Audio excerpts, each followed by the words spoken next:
Donald Trump यांनी सॅमसंगला स्पष्ट शब्दात सांगितले आहे की जर तुम्ही तुमचे उत्पादन अमेरिकेबाहेर तयार करत राहिलात तर तुम्हाला गंभीर परिणामाला सामोरं जावे लागेल। ही धमकी का आणि यामागचं कारण काय, चला थोडं खोलात जाऊन समजून घेऊया। डोनाल्ड ट्रम्प यांनी आपल्या राजकीय कारकिर्दीत नेहमीच अमेरिका फर्स्ट ही नीती जोरदारपणे मांडली आहे।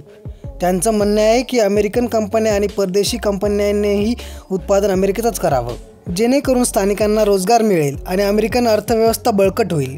यापूर्वी त्यांनी ॲपलला देखील असाच इशारा दिला होता। आता सॅमसंगच्या बाबतीतही त्यांनी तीच भूमिका घेतली आहे। सॅमसंग जी दक्षिण कोरियाची कंपनी आहे ती आपली अनेक उत्पादन आशिया आणि इतर देशांमध्ये तयार करते। ट्रम्प यांना हे मान्य नाही। सॅमसंग ही जगातील सर्वात मोठी स्मार्टफोन आणि इलेक्ट्रॉनिक्स उत्पादन कंपन्यांपैकी एक आहे। त्यांचे स्मार्टफोन्स, टीव्ही आणि इतर उपकरण जगभरात लोकप्रिय आहेत। पण ट्रम्प यांचं म्हणणं आहे की जर सॅमसंगला अमेरिकन बाजारपेठेत आपलं वर्चस्व कायम ठेवायचं असेल तर त्यांना आपली उत्पादन केंद्र अमेरिकेतच आणावी लागतील। यामागे त्यांचा हेतू काय आहे तर स्थानिक रोजगार निर्मिती आणि अमेरिकन अर्थव्यवस्थेला चालना देणं। पण मित्रांनो, हा मुद्दा इतका सोपा नाही। सॅमसंगसारख्या कंपन्या परदेशात आपलं उत्पादन का करतात? कारण तिथे मजुरीचा खर्च कमी आहे आणि उत्पादन प्रक्रिया स्वस्तात आहे।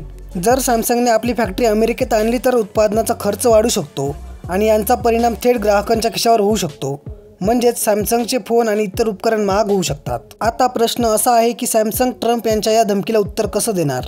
याचा परिणाम केवळ सॅमसंगवरच नाही तर संपूर्ण टेक इंडस्ट्रीवर होऊ शकतो।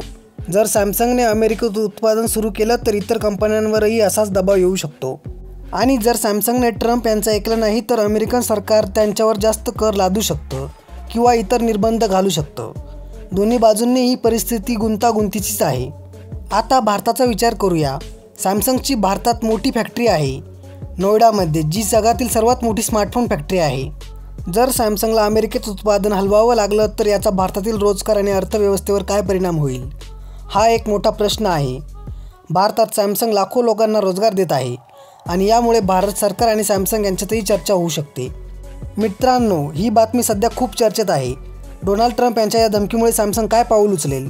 ते अमेरिकेत फॅक्टरी उभारतील की ट्रम्प यांच्या धमकीकडे दुर्लक्ष करतील? आणि याचा तुमच्या आमच्या खिशावर काय परिणाम होईल? हे सगळं पाहणं खूपच रंजक असणार आहे। तुम्हाला काय वाटतं? सॅमसंगने काय करावं? खालील कमेंटमध्ये तुमचे मत नक्की सांगा। जर तुम्हाला हा व्हिडिओ आवडला असेल तर चॅनलला सबस्क्राईब आणि व्हिडिओला लाईक करायला विसरू नका। धन्यवाद।